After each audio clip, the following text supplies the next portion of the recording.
Bəzən iş mühitində elə şeylər olur ki, axşam saat 9-dur, siz işdən evə gəlmisiniz, dincəlirsiniz və birdən sizə bir mesaj gəlir. Bir dənə tez görüntülü zəng eləyə bilərik, işlə bağlı bir məsələ var, bunu həll etməliyik. Ya da məzuniyyətə çıxmısınız, tətildəsiniz, dincəlməyə getmisiniz və birdən-birə sizə mesajlar gəlir, nəsə suallar soruşurlar və siz tətildə olsanız belə dincəldiyinizi hiss etmirsiniz. Çünki ağlınız, fikriniz daima işdə qalır. Əslində bu kimi yaşanmışlıqların arxasında sərhədlə bağlı bir məsələ var. Ümumiyyətlə bu sadəcə iş yoldaşlarınızın, müdirinizin sizin sərhədinizə daxil olmağı, sizin sərhədinizi pozmağı mənasında deyil, eyni zamanda sizin sərhəd qoya bilməməyinizlə də qaynaqlı ola bilər.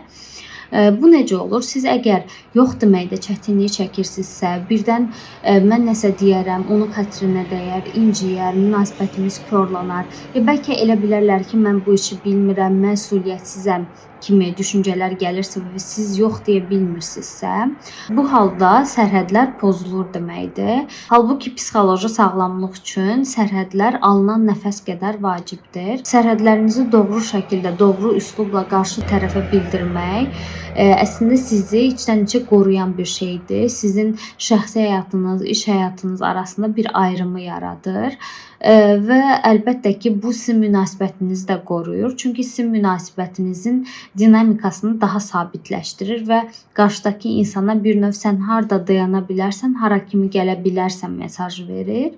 Və unutmayın ki, sərhəd qoymaq, kimisə incitmək, kimisə xətrinə dəymək demək deyil. Bu həm sizi qoruyan bir şeydir, həm qarşı tərəflə münasibətinizi bəlkə də daha yaxşı nöqtələrə gətirən bir məsələdir.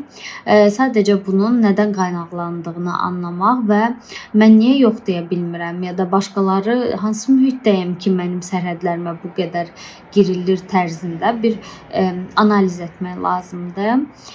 Əgər belə bir təcrübəniz olubsa, əgər istəyirsinizsə, şərhlərlə bizlərlə paylaşa bilərsiniz.